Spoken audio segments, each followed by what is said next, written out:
अर्जुन के पुत्र बब्रुवाहन ने ही अपने पिता यानी अर्जुन का सिर काट दिया था। तब गंगा जी जोर जोर से हंसने लगी, क्योंकि कृष्ण भगवान के अर्जुन के साथ देने से उनमें पुत्र भीष्म पितामह मृत्यु शैया पर थे और बाद शरीर त्याग दिया। इसी वजह से गंगा जी और अर्जुन में शत्रुता हो चुकी थी।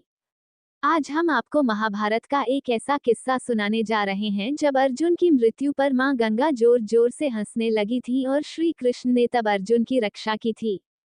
महाभारत युद्ध के दौरान जब पितामह भीष्म कौरवों के सेनापति बने थे, तब उनके मार्गदर्शन से कौरव जीतने लगे थे। वहीं खुद भीष्म भी पांडवों की सेना पर हावी होने लगे थे। ये देख सभी पांडव श्री कृष्ण के पास पहुंचे और सहायता मांगी। इसके बाद श्री कृष्ण ने उन्हें रास्ता सुझाते हुए बताया कि शिखंडी पूर्व जन्म में वही अंबा थी जिसकी भीष्म से दुश्मनी थी।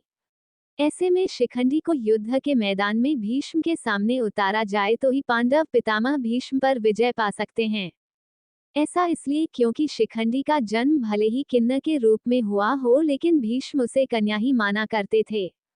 भीष्म कन्याओं पर अस्त्र शास्त्र का प्रयोग नहीं करते थे, इसलिए श्री कृष्ण ने अर्जुन को छल से विजय का मार्ग बताया। युद्ध में अर्जुन ने वैसा ही किया जैसा श्री कृष्ण ने कहा था और शिखंडी को भीष्म के सामने लाकर खड़ा कर दिया। भीष्म ने अपने हथियार नीचे कर लिए। इसी मौके का लाभ उठाकर अर्जुन ने भीष्म पर लगातार कई तीरों से वार किया। थोड़ी ही समय में भीष्म रथ से गिर गए और बाणों की शैया पर लेट गए। ये देख मां गंगा को बहुत क्रोध आ गया।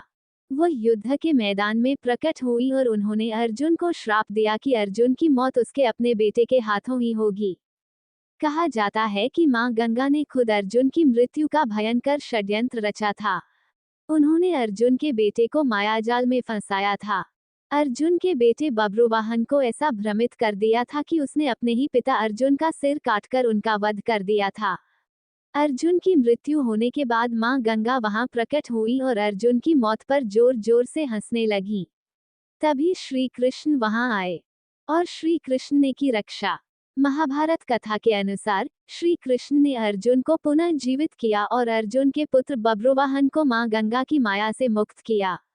साथ ही श्री कृष्ण ने मां गंगा को शांत किया और उन्हें बताया कि भीष्म की मृत्यु होना धर्म की रक्षा के लिए बहुत ही आवश्यक था।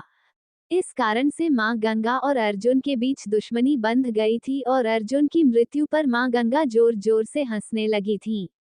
अगर आपको ये स्टोरी अच्छी लगी है तो इसे शेयर जरूर करें। धन्यवाद।